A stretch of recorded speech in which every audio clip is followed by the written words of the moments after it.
Hello, Cancer, Sun, Moon, Rising, and Venus signs. Kamusta kayo? Sana po yun nasa mabuti kayong kalagayan. Welcome back po sa Star Tarot. Kung bago kayo rito, welcome din kayo. Thank you sa inyong support. I truly appreciate it. God bless you all. Cancer, trust the universe. Ayan, magtiwala lang kayo. Magtiwala lang kayo sa universe. Magtiwala kayo sa kanyang divine plan. No? Kasi lahat ng bagay na nangyayari, nag-unfold, sitwasyon, nag-unfold sa buhay natin, that's part of the divine plan. No? That's part of the divine plan. Kaya minsan, kahit hindi, parang it doesn't seem right, no? Yung mga nangyayari sa atin. It doesn't seem like it's for our highest good, pero it is, no? It is. Kailangan lang natin na magtiwala. Kasi yung mga katulad na naman ng mga problema, 'di ba, na dumadating sa buhay natin, parte 'yan ng journey natin, no?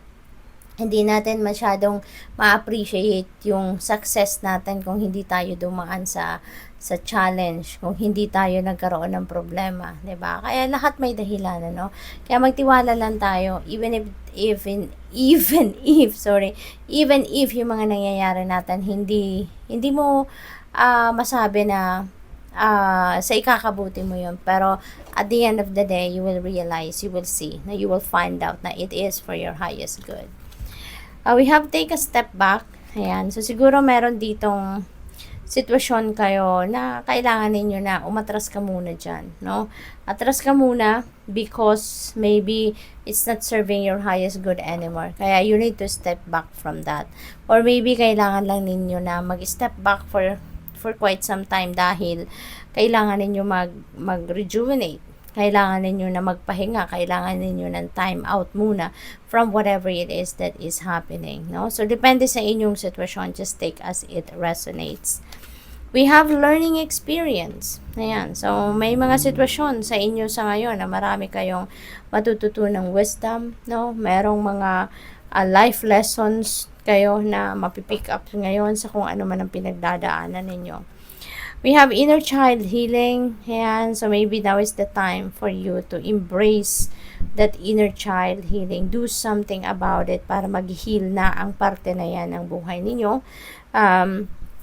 Kasi maaaring meron kayong mga sitwasyon ng bata pa kayo, traumatic experience, mga ganon, toxic situation na naranasan ninyo when you were still a kid, at hanggang ngayon hindi pa kayo nakakapag-move on from that, hindi pa kayo nag-heal from that, at ngayon maaring yung sitwasyon na yon ay nakaka-apekto pa rin sa buhay ninyo sa ngayon in a negative way. Maaring yung sitwasyon na yon ng bata pa kayo, pa rin, yung parang malakas pa rin ang impluwensya sa nangyayari sa buhay ninyo, lalo-lalo na pagdating sa disposition ninyo, decision ninyo, yung ganon. So, maybe it's about time na pag-isipan nyo na on how you can get over, no, that trauma. You need to deal with it, no, kasi kung patuloy ninyong iiwasan or patuloy ninyong i-ignore yung mga symptoms niyan, hindi kayo move on totally, no, from that.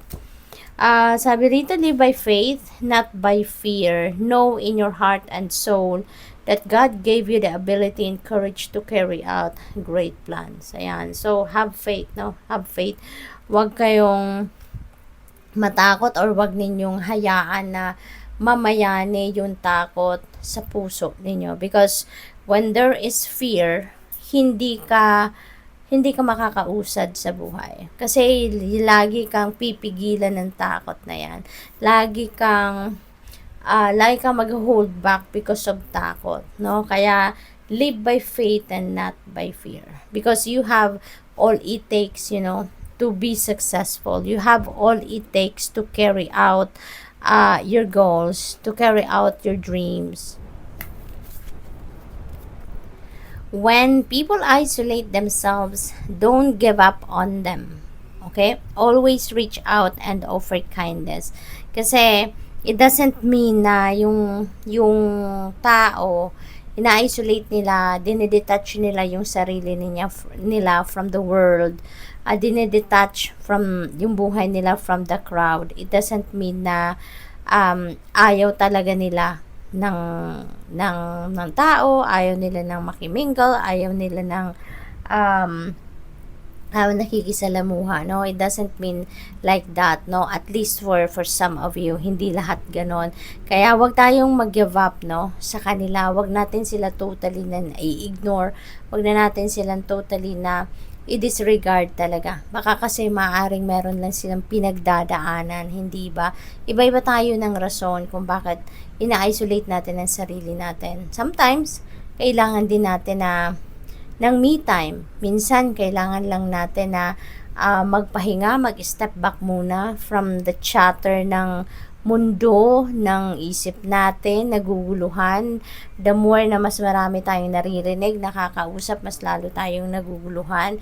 Diba? Sometimes, gusto lang natin na magpahinga. Diba? Kaya, we tend to isolate ourselves. Kaya, kung meron mang ganong sitwasyon, ang mga tao sa paligid natin, lalong-lalo na yung mga mahal natin sa buhay. No, let's not let's still offer kindness, no, to them. Wag nating ipagwalang bahala yung mga ganong sitwasyon kasi hindi naman natin alam kung ano yung totoong nararamdaman nila, 'di ba? So always reach out and offer kindness because you never know, baka makatulong kayo, 'di ba? Baka in a way you can change their perspective, depende sa kanilang pinagdadaanan or depende sa kanilang dahilan kung bakit ina-isolate nila ang sarili nila, 'di ba? So you don't know, we don't know kung anong pwede nating magawa sa mga taong ito na para matulungan natin sila if they need some help, 'di ba? Kaya wag natin silang totally na i-ignore talaga. So we have, you may get knocked down in life. Getting up is a choice. Always get up. Ayan, ganun tayo, no? Natural na natural ito sa Pinoy, 'di ba? Kahit anong klaseng unos sa buhay ang dumadaan, 'di ba? Karamihan sa atin lumalaban, 'di ba? Kapag nadapa tayo, ang instinct natin, ang reaction agad natin, bumabangon agad tayo. We're getting up, 'di ba? Yan tayo.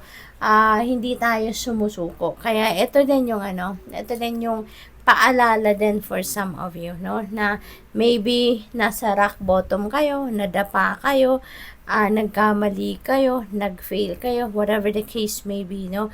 Getting up is a choice. Okay? At karamihan sa atin, ganun tayo. Talagang babangon at babangon tayo. So, that's really a very good one. Life isn't always easy, but a positive attitude mixed with prayer and gratitude will determine how quickly we overcome difficulties. That's very true. No, that's very true. Kasi pag laging positibong iniisip natin, kahit may problema tayo, when we are looking into the silver lining of the problem or the positive aspect of our problem, magiging maliwanag pa rin, positibo, no, and optimistic tayo kapag ganon. Samahan pa ng dasal, samahan pa ng pagpapasalamat natin sa lahat despite of the challenges or problems na nararanasan natin, gagaan pa rin ang pakiramdam natin because we will see na we'll be able to see na nandiyan na ang Panginoon, nandiyan ang mga angels natin at tinutulungan tayo, no? Lalo-lalo na kung kahit nasa rock bottom tayo pero nagpapaka-positibo tayo, you can feel na kahit ang hirap ng pinagdadaanan kung iisipin mo, pero at the end of the day, you will realize na parang lumipas na ang araw or lumipas na ang mga oras na magaang pa rin ang pakiramdam ninyo. Because God is there. No, tinutulungan tayong bitbitin ang mga problema natin when we are nagpapaka-positibo at kumakapit tayo sa hope and faith natin. Mararamdaman natin na magaan ang buhay kahit sabihin na nating meron tayong mga problema. So, good luck, Cancer. That's all I have for you for today. Thank you for watching Love and Light. Namaste.